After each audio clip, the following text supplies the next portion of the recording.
finishing up with the hips, the mid-back, hips, talked about the knees. Now we're getting into the foot. I've always relatively had foot issues. Now when I say that, I never knew that. I wasn't really aware of it. The way that I found that out was because I rotated my ankles and twisted them about 4 times each, which is a result of the shoes that I used to wear. Growing up, we didn't have too much money, so it was always like a Payless place or a Walmart shoe, or I wish I had the Nikes or the Jordans. I never had an opportunity to wear those shoes, so I was always ended up wearing these stiff, rigid shoes, and I always thought, hey, they're shoes. What's the difference? It doesn't make any difference. As long as I, cushion enough to stop me from hurting my feet on the floor, I'll be okay. And I played a lot of basketball outside, so I wanted some cushion, I thought. Turns out, now, fast forward, finding out that you don't need as much cushion, and cushion is actually one of the causes of foot pain and ankle rolling and knee issues and hip instability and all this kind of stuff. Now, I have to be careful with what I'm saying next, because companies will be watching eventually, and they will be start saying things against it. But the truth of the matter is, from what I found, highly cushioned shoes change the perception in which how your feet actually disperse its weight on the ground, right? That's obvious. So there's around, now this is up to speculation, you can look into this, but there's around 2,000 to 4,000 nerve endings in the bottom of the feet.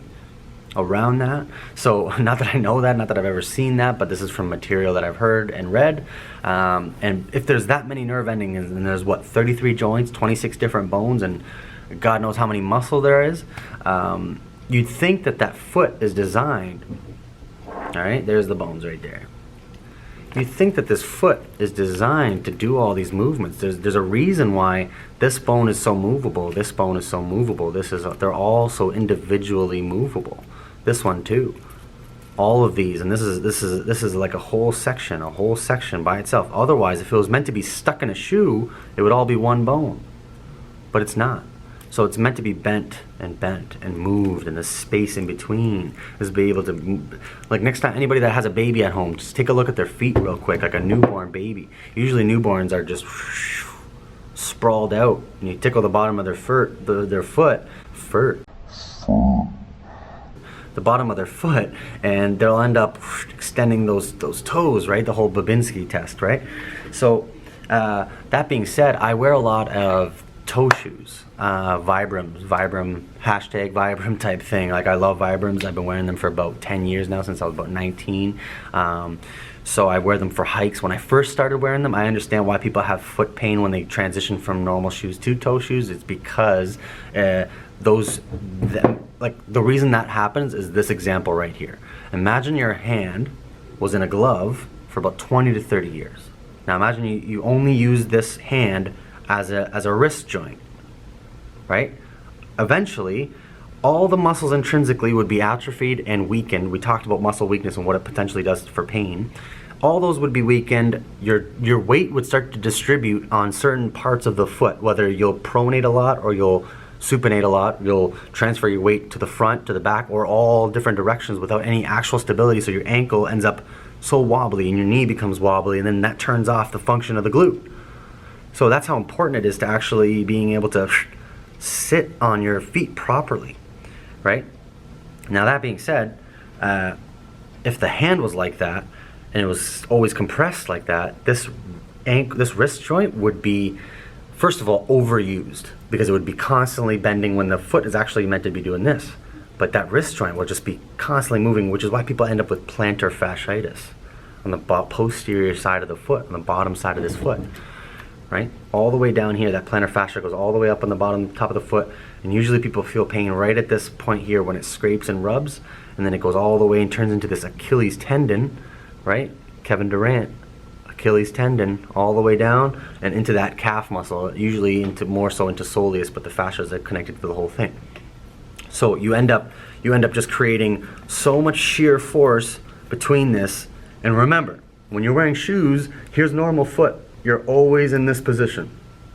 When you're wearing shoes with a heel, always in that position.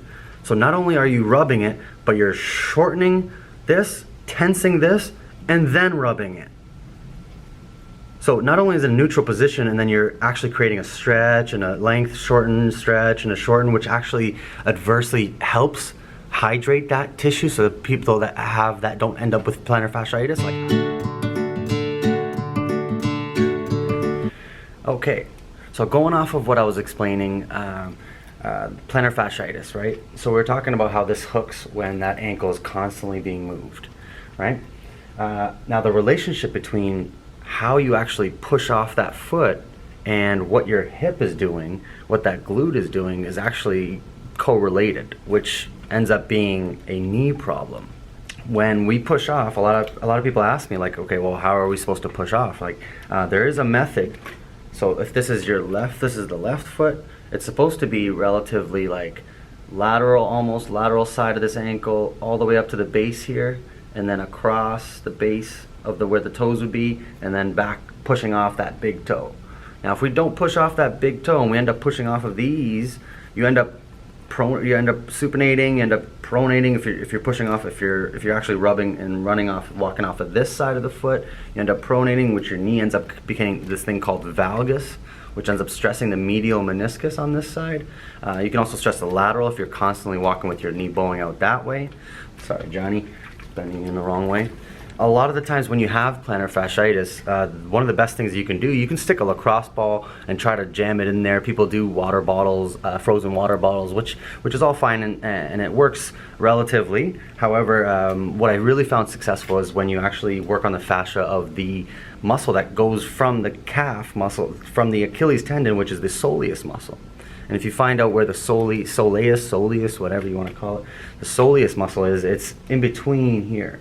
If you rub on the inner part of where your calf is, between the gastrocs and the tibialis anterior, like right in there, like I put usually when I do cupping, which is a really good fascial therapy treatment, or myofascial release, which I'll be showing some videos about how to do that.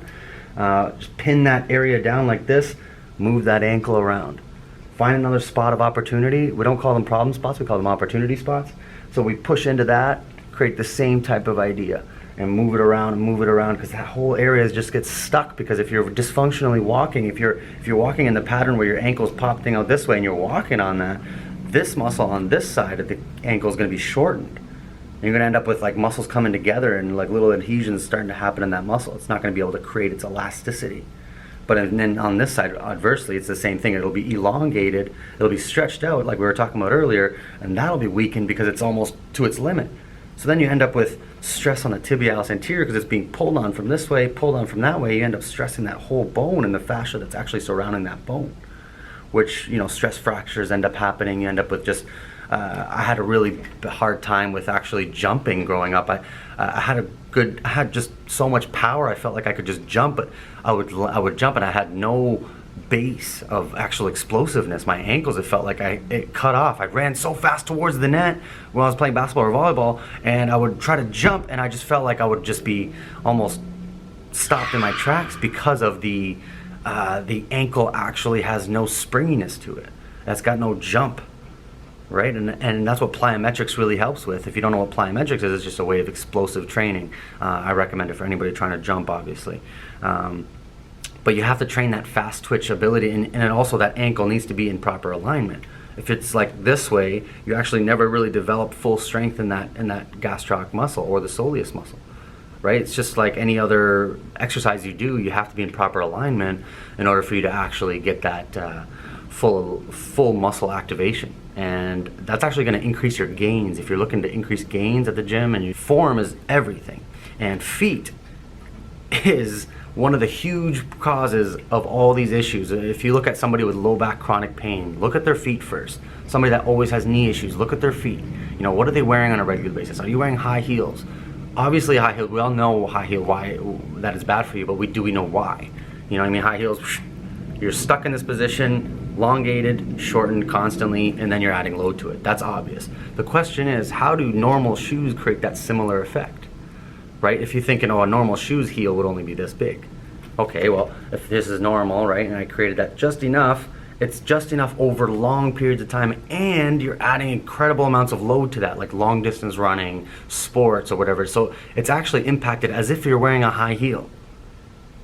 So it's not so much that it's like, oh, it needs to be a big heel to be detrimental to your calf ankle. It's actually, it could be a small elevation. Even that over long periods of time creates a crazy amount of deficiency. Okay? Now, nobody's perfect. You can't always make sure you walk straight and wear the best type of shoes, and you're not going to wear toe shoes to the club. I get that.